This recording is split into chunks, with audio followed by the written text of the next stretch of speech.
شايفين ما شاء الله، شايفين الفراخ عامله ازاي؟ ده كده اول دور،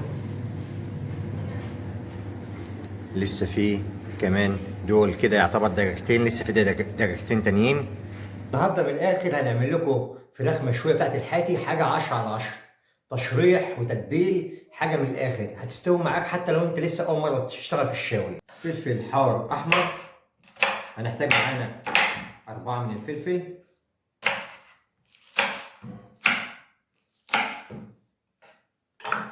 نجيب معانا دول الخلاط بتاعنا اللي هنضرب فيه، ننزل بالفلفل الحار كده، هننزل بالطماطم، هنحتاج معانا 4 من الطماطم متوسطين، نحتاج معانا 3 من الليمون، ليمون بقشره، نحاول ناخد جزء منه ونخلي جزء، معانا راس من الثوم، ننزل بالشكل ده،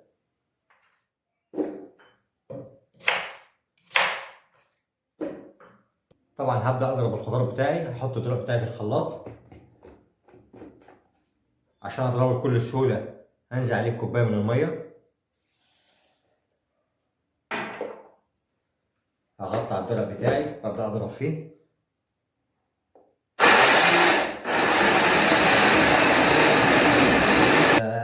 ابدأ انزل بالخضار بتاعي في الطبق اللي هعمل فيه التتبيلة بتاعت الفراخ المشوية زي ما انتم شايفين كده.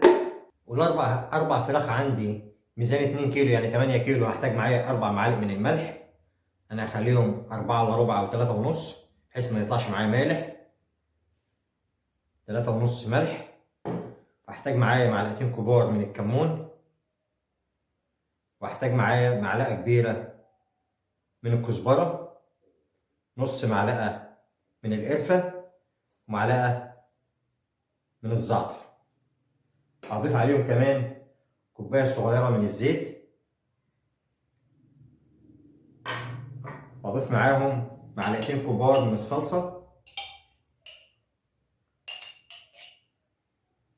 وبكده طبعا تكون التتبيلة بتاعتي جاهزة. احرك ده كله مع بعضه كويس كده، ابدا الف كده كويس بحيث ان انا ادوب كل الملح والبهارات كلها كويس، وكده هيبقى فاضل عندي ان انا اتبلها واركنها لتاني يوم اشويها، وهوريك شكلها النهائي طبعا بعد الشوي.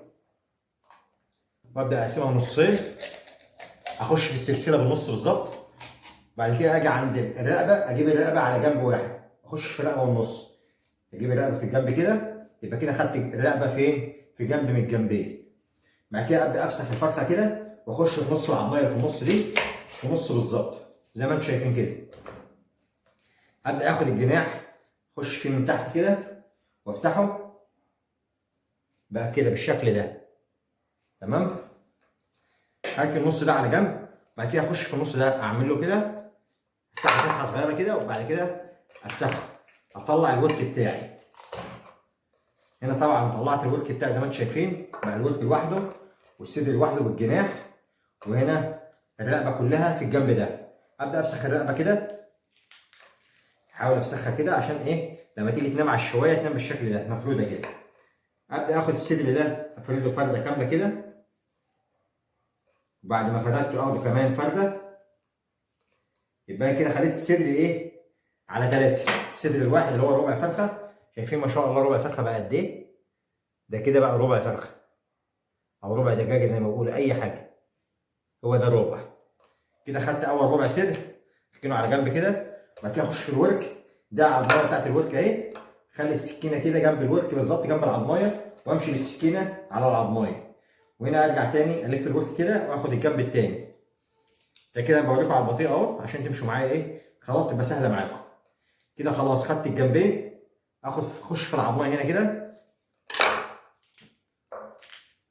وافسخها كده العضمايه، اجي عند العضمايه اللي فوق دي كده ماشي عليها السكينه زي ما انتم شايفين بالشكل ده، هتفتح معانا العضمايه اللي فوق كمان، يبقى انا هنا فردت العظم كله بحيث لو في اي حاجه ارجع افرد الورك بتاعي كده.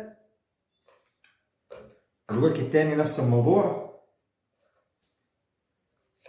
كده، يبقى كمان الورك بتاعي اتفرد زيه زي الصدر بقى بالشكل ده.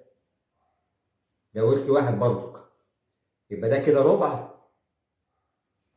وده كده زي ما انتم شايفين ربع.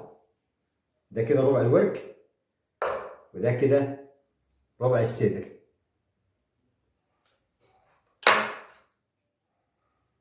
برضه ده الورك التاني.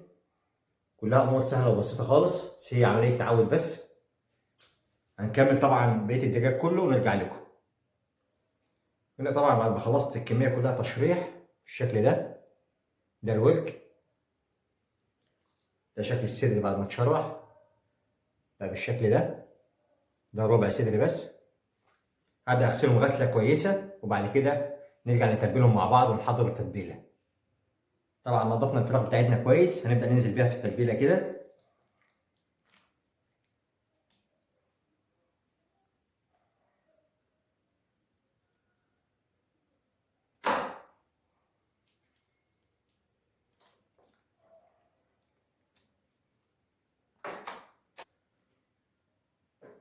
طبعا دول هيباتوا معانا لتاني يوم، وبعد كده هنشويهم. يعني هيقعدوا معانا ان شاء الله، يعني النهارده دلوقتي حوالي الساعه 10 في الليل، على بكره قبل المغرب، يعني تقريبا على الساعه 5 كده هنبدا نشوي فيهم.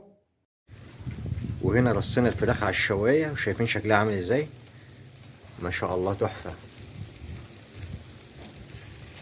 هنشويها طبعا على الشوايه على الفحم هنا، وفي الاخر هنوريكم الشكل النهائي بتاعها. ده كده هنقلبها دلوقتي بالشكل ده.